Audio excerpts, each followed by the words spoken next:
Al, after a loss in Regina, is the big story practice this week a battered and bruised Stampeders team? Well, it's looking that way. Nick Lewis evidently is obviously the injury is not as bad as was initially suspected. The way he left that game, the way he was in the locker room in Regina, it was suspected that his season even might be over. But he's obviously making a recovery. Probably not going to be good enough to play Saturday night against BC, but certainly not going to be a long-term situation either. Kenyon Rambo missed a few plays in practice this week with a slightly stretched stomach muscle, but he looks like he'll be okay to play. But the real story appears to be the D-line right now. You got a lot of players out right now. Robert McCune, Corey Mace, Tom Johnson, Devon Claybrooks has been hit and miss this week in practice. So that's going to be the real story of this defense right now.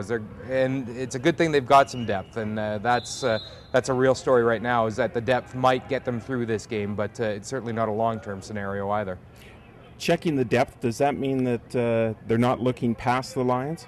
Oh, and you know, we say this over and over again. John Hufnagel's greatest strength as a coach, as far as I'm concerned, is keeping the focus on the here and now. And this is another situation that demands that, obviously. I mean, Saskatchewan last week, a lot of focus on that game for obvious reasons. But and you got Montreal, a home-and-home after BC. But you know what? If you take a two-game losing streak into that BC scenario, into that Montreal scenario, pardon me, that starts to become a mountain to climb that they really haven't had to all season long. So I think it's really important that they take care of business in this game to get a good feeling back after the Regina game and to take some momentum into the Montreal home and home. Anyone else we should look at this week? You know, Dion Murphy, I think, is worth watching. The kick returner has started out the season pretty strong, but the last few games it's definitely fallen off for Dion. He's developed, I think, a nasty habit of going out of bounds a little too easily on a lot of kicks.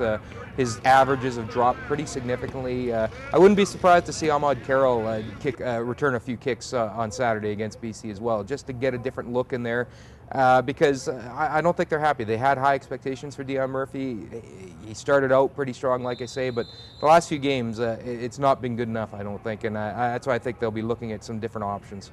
But in an 18-game season, it's always a work in progress the entire season. Well, a perfect example of that is Rob Maver, the kicker. You know, obviously he'd gone through a pretty dicey stretch, 5 for his last 12, I think, and then he comes out and goes 3 for 3 the other night in Regina. So, and you know, he was telling me the other day that it's like you say, it's such a long season, and particularly for the young guys who aren't used to playing 18 games, 2 exhibition games plus a training camp, it's an adjustment. And I think Dion's going through that, Rob Maver's going through that, a lot of the young guys are going through that.